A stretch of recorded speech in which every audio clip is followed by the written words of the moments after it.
Hello again, football fans, and welcome back to Two Fat Guys Fantasy Football. This is Anthony, and today I'm going to be concluding our series of offseason breakdowns by taking a look at the New Orleans Saints. As always, let's jump right into it and take a look at what this roster looks like at the end of the season. So this is a roster that really kind of from top to bottom is built to compete, but unfortunately they were let down by some subpar quarterback play this year. Uh, Jameis Winston started off the season and actually looked okay, but he got injured, and so they had to turn to Andy Dalton, who, while the numbers that he put up were okay, he just didn't really pass the eye test. The optics weren't very good, and ended up not having a very successful season. Um, but still was somewhat competitive in an NFC South where no team finished with a winning record. But outside the quarterback, this is an offense that is really built to compete. Alvin Kamara, when healthy and when not in legal trouble, is an electric back. He's a back that can do everything for you. Good pass catcher, does have game breaking ability, but an overall very solid back. In the wide receiver room, again, health is the primary concern with a guy like Michael Thomas. It feels like it's been forever since we've seen a healthy season from Michael Thomas. But when he's healthy, he is a guy that brings a lot to the team. He's a guy that just always seems to get open and is capable of making the biggest plays in the biggest moments. So he's definitely a guy that you need to keep your eyes on as long as he can stay healthy. They did hit a home run in the draft last year with Chris Olave. Chris Olave, you could have made a case that he should have been in the running for Offensive Rookie of the Year, but Garrett Wilson got that honor. And yeah, either one could have earned it very easily. Chris Olave established himself as a very, very solid wide receiver in the league. And if he continues to progress, he is going to be trouble for a long time. The rest of the wide receiver core, we've got journeyman veteran Jarvis Landry, Traquan Smith, kind of a return specialist in Deontay Hardy, and another rookie that I hadn't done a whole lot of homework on before the season really started was Rashid Shaheed, somebody who kind of came in and played really well for them at times. So it'll be interesting to see if he can continue to develop uh, through these off season as we get into the regular season. But he's a name to potentially keep your eye on for fantasy. Um, Taysom Hill, I have listed here at tight end, even though I think he is actually listed at quarterback. In this offense, he's more of just kind of a utility weapon, but for this purpose, tight end is going to be where he goes.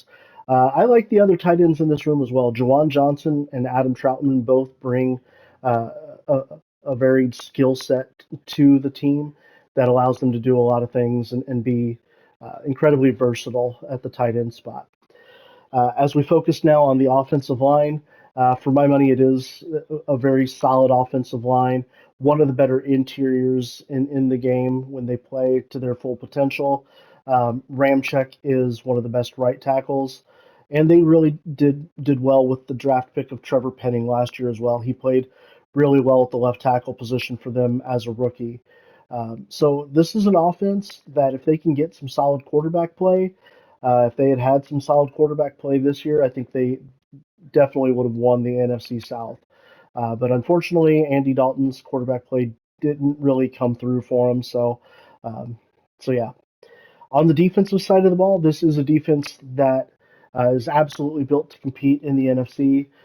Cam Jordan is one of the best defensive linemen in the NFL and an all-around good guy as well. He's a good player and offers more as a run stopper than as a pass rusher at this stage of his career, but still commands double teams and still makes the rest of the guys on this defensive line better. So definitely a good guy to have around. Opposite him, we have Marcus Davenport, who is the pass rush specialist on the team. Unfortunately, Marcus Davenport never developed the way they anticipated when they drafted him a few years ago. So he's left with a lot of untapped potential in the pass rush capabilities, but definitely is a solid end, if not spectacular. The defensive tackles on this team, Shai Tuttle and David Onyemata, very solid. Do a good job anchoring the interior, allowing the linebackers to work. Demario Davis is the captain of the defense, and for good reason. Even at this stage of his career, he is one of the best middle linebackers in the league. He's a sideline to sideline guy, great in coverage, great tackler. He's a true leader. He's an inspiration to those around him. He just by being out there, he makes the guys around him better. Is absolutely a guy to look at in IDP leagues for you. Uh, Probably would be underrated by some just due to his age. So if he can continue to play at a high level, he's definitely a name to keep an eye on for you. In the secondary is left by a couple of superstars in Tyrann Mathieu and Marshawn Lattimore. Two guys that any team would love to have either one of, but to have both of them gives you a kind of an embarrassment of riches. Tyrann Mathieu is even 10 years into his career, still one of the best free safeties around. He is always attacking. He's great in coverage. He plays a good, kind of a slot corner when needed. Good tackler, big hitter. Kind of goes nonstop all the time. Just an incredibly high motor guy, and definitely a guy that I would be willing to build a defense around. Opposite him is Marcus May, who's quietly had a good season with New Orleans, arguably one of the best seasons of his young career. Um, Finally, kind of living up to the potential of where he was drafted. And I mean, he played really well. It was a good signing for them. The cornerback position, Marshawn Lattimore is the star of the group, but I want to talk a little bit about some of the younger guys. Paulson Adebo, who was drafted a couple of years ago out of Stanford, is a guy that has excellent size for the position, good speed, a lot of good athletic traits. Is still a little raw and still a guy that needs a little bit of development, but he did show signs of improvement, and I think if he can continue that track, he's a guy that gives them a lot of depth at the cornerback position. The other guy is the rookie they drafted last year, Alontae Taylor, out of Tennessee. Again, great size for the position, great speed for the position. When he was drafted, I thought his coverage skills were a little raw, but he definitely worked on that through the year and polished that up a little bit and actually became a very, very solid contributor in the cornerback room for the New Orleans Saints. Uh, Having Chris Harris there this year was a boon for the young guys, I think. Great guy to learn from and learn how to be a pro. And then, of course, Marshawn Lattimore being one of the best corners in the NFL. Just one of those guys that has prototypical size, great speed, and great coverage abilities in all phases of the game. So this is definitely a defense that can carry the team. They are solid at all three levels, and they played pretty well last year. Unfortunately, except the offense and the quarterback play let them down. So that's definitely something to look at. So let's take a look now at what this roster looks like now that the offseason has continued. Um, and we've gotten here close to the draft. So the Saints have been fairly active through the offseason in re-signing a lot of their guys, but most notably, they brought in Derek Carr to be the starting quarterback. Now, statistically and according to the numbers, Derek Carr was only marginally better than the numbers put up by Jameis Winston and Andy Dalton, but he is just a much better quarterback. He, by all accounts, is a better leader, and he is a guy that has proven to be a good quarterback in the NFL. Um, if he was the quarterback last year, I think he could account for an additional 2 or 3 wins for the team, which would have given them the best record in the NFC South and put them in the playoffs. So I think that's what they're hoping for out of Derek Carr, uh, and I think that's what they can expect out of Derek Carr. The wide receiver room has changed a little bit. Jarvis Landry was let go. To replace Landry, we did bring in Brian Edwards. Brian Edwards is a younger, ascending player, capable of kind of playing the big slot, being a little bit different than what Landry brought to the position. But he's a guy, he's definitely capable of being a jump ball guy. Um, Still needs to progress a little bit in his route running, but he's a guy that can absolutely fill that role as the third or fourth receiver. I do want to see how Shaheed continues to develop, but yeah, the running back room, I do have Alvin Kamara buried on this roster because I do not think he plays this year. I think he gets suspended due to the legal issues that he is um battling right now, and I think the Saints are prepared for that. They brought in Eno Benjamin and, more notably, Jamal Williams to handle the workload in the running back room.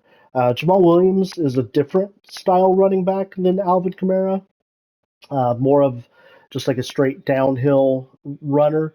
But he has shown to be a great running back, a guy who doesn't fumble, great goal line situation, but maybe not quite as good as a pass catcher as what Kamara brings, but definitely a guy that I think they can turn to and have him carry the load and be successful there. The offensive line had no changes. They bring back the entire core group. Tight end room stays intact as well. So this is an offense that I think um, has improved through the offseason. Just the addition of Derek Carr alone makes this offense much more formidable. Um, the the downgrade, if you call it that, from Kamara to Jamal Williams isn't very heavy, and I think you can expect to get really solid performance out of Jamal Williams. On the defensive side of the ball, most notably, Marcus Davenport was a free agent, and they did not re-sign him. So we do have a little bit of a hole at pass rusher. Our defensive tackles have changed a little bit. Tuttle and Onyemata are both gone, replaced with Nate Shepard and Kalen Saunders. So it's a different style of interior, but still a very solid interior. I think it's going to do just fine for him. Zach Bond has been promoted now to the starting outside linebacker. Younger guy and a guy that I think can really do well for them. He's very athletic for the position, has some nice traits, and being around Demario Davis, I think has helped his progression. I think he's a guy that's going to be able to step in and perform uh, more than adequately for this team uh, this year. In the secondary, not a whole lot has changed. Still have Matthew and May at the safety room. Uh, Chris Harris is no longer with us, so Bradley Roby is now the number 2 corner. And Alante Taylor takes over as the number 3, with Paulson Adebo as the 4. So it's still a good cornerback room. It's still a solid cornerback room, and a room that you could do much worse than. So it's a defense that I expect to still be competitive this year. I think they probably will look to address the defense at times during the draft. Um, but but yeah, it's a roster that through free agency, uh, I think they got better. Just the addition of Derek Carr makes this team better. You may have taken a little bit of a step back on defense, but it's still going to be good enough, and they'll be able to play and be competitive. But let's take a look and kind of look at what we might be looking at in the draft at this point. Um, we're going to be looking at the later rounds, but it's this is a team that is kind of notorious for doing what they want. Almost every year they have at least one surprise pick for every and I'm always amazed that it's a guy that usually seems to work out for him. I kind of expect them to take a look at edge rush in this position. So maybe a guy like BJ Ojulari would be somebody that could interest them, or Keon White. Jack Campbell could be an interesting name as well, or Trenton Simpson.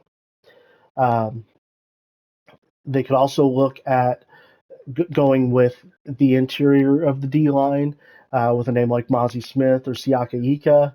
Those would be possibilities as well. Isaiah Foskey is a name that I do like a fair bit. He could be in play for them as well. Um, but yeah, there's a lot of different ways they could go. Um, Tui Puotu is a name that is incredibly interesting to me. He led the nation in sacks last year, but when I watch him, he doesn't jump out at me. He's a guy that has been incredibly productive, but I can't really pinpoint why. So I'm curious as to what I'm missing on him. But I think he's a name that could be in their crosshairs, as with his production profile. So that would be interesting. They could look to the future, at the middle linebacker position with Tuoto out of Alabama. That could be a name that they could look at. Um, Juju Brents would be an interesting name for really anybody. Um, as we kind of go down here, Noah Sewell, Gervin Dexter, other names that could be in play as well. So there's a lot of options for this team. It's one of those situations where these guys they do well for themselves. They have their board. They stick to it. They don't care what the pundits say and what draft nicks have to say. They just kind of do what they like to do, and always seem to be successful. Um, so this is a roster that I think got better since the end of the season. They're definitely in position to where they can compete for the NFC South title and a playoff spot. And once you get into the playoffs, who knows what can happen. So this is a roster that I do like. I do think has gotten better, and I expect to see them do pretty well. But that's going to do it for me and our off-season breakdown videos. We are just a couple of days away from the draft, so once the draft happens and everything shakes out with the post-draft veteran cuts and free agent signings, we will start to dive back into each and every one of these teams and look at some fantasy impacts and some fantasy names to watch as we get closer to draft season. But as always, if you think I missed somebody or you think I missed something on the team, please let me know in the comments. I'd love to hear it. I'd love to talk to you about it. If you think the content that we're giving here is of value, please drop a like or subscribe. That would help us out a lot. But until next time, it's been great. We'll talk to you soon.